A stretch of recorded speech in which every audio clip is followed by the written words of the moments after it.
Bonjour à tous, cette semaine on vous emmène dans le Var et plus exactement sur le point culminant du Var, le mont Lachins à 1715 mètres. Il y avait une station de ski il y a des années de ça, elle n'est plus là, mais nous on va se consoler, on va faire une partie du tronçon de la Lachins-Mer, une randonnée qui part donc du mont Lachins jusqu'à la Méditerranée en bas.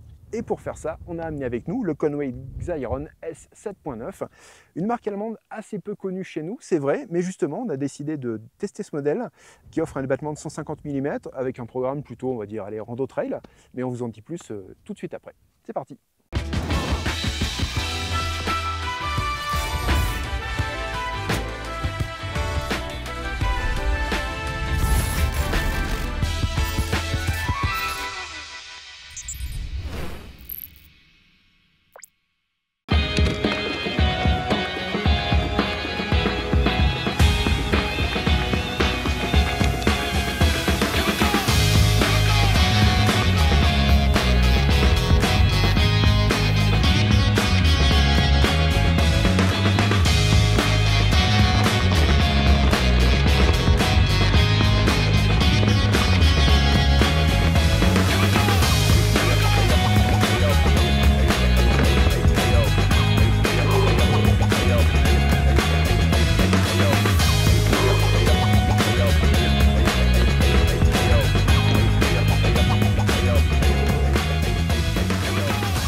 Le Conway Xairon S7.9, c'est le ticket d'entrée de la marque allemande en usage rando trail. On va revenir dessus juste après. Ce vélo est équipé d'un triangle avant en carbone et d'un triangle arrière en aluminium. La suspension est assez classique, c'est un système à 4 points de pivot, vraiment standard, rien de particulier là-dessus.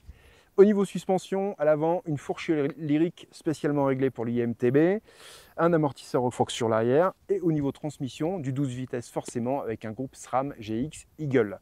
Petite particularité qu'on croise assez peu, des freins TRP en 4 pistons pour un usage assez modéré malgré les 4 pistons, mais qui globalement sont plutôt sympas à rouler. On reviendra dessus également un petit peu plus tard.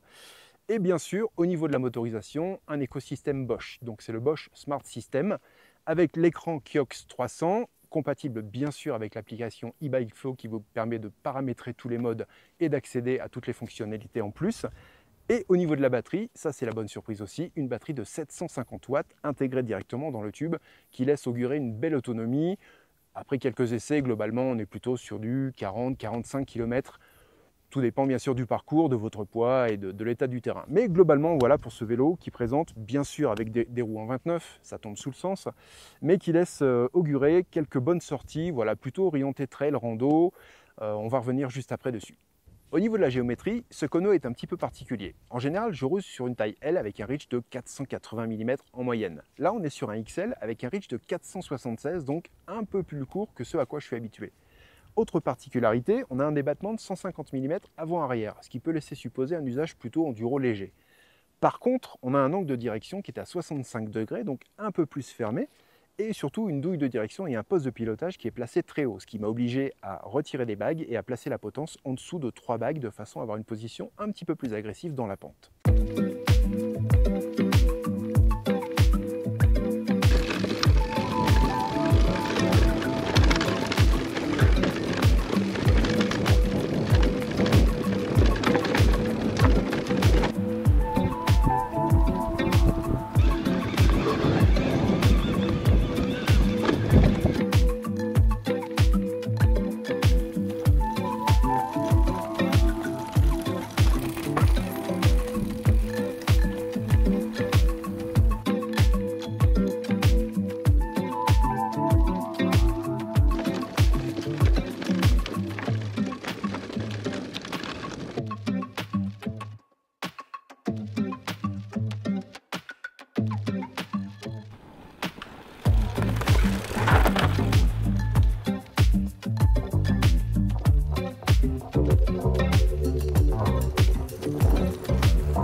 Et voilà, on a terminé la première partie de la randonnée de Lachins-Mer et je vais vous dire exactement ce que j'ai pensé de ce Conway Xairon S7.9. Alors, Au niveau des montées, clairement, l'angle de selle super redressé à 76 degrés, il aide énormément au pédalage. Ça permet de bien se placer au centre du vélo et d'autant plus que l'empattement est très court. Donc, ça permet de se positionner vraiment sur l'avant du vélo, au niveau du poste de pilotage, comme on vous l'a expliqué, qui est un petit peu haut, et de le charger un peu pour éviter que le vélo ne cabre. La motorisation Bosch avec la batterie de 750 watts, le moteur Bosch CX génération 4, vous le connaissez, il offre du couple, de l'assistance, il est assez réactif, on peut tout paramétrer via l'application. Et la batterie de 750 watts, globalement on peut compter sur une bonne autonomie, au-delà des 50 km suivant les paramètres que vous réglez et le poids bien sûr, qui n'est pas forcément le même que le mien. Le vélo, au niveau des parties descendantes, gros avantage, c'est qu'il fait preuve de pas mal de vivacité comme il est assez très court, notamment avec ce Reach dont on vous a parlé tout à l'heure. Donc assez vif, mais forcément peu stable, un empattement un peu moins long et surtout un angle de fourche, comme on vous l'a dit, qui n'est pas excessivement ouvert. Donc il faut quand même tenir le vélo, pas se laisser emmener par les 150 mm qui peuvent donner un petit peu des ailes. Tenir le vélo, maîtriser ses trajectoires, et là par contre vous apprécierez énormément sa vivacité dans les parties techniques, notamment les épingles. Donc le compromis est plutôt pas mal et franchement c'est une marque à découvrir, c'est vrai qu'on en voit assez peu en France, marque allemande.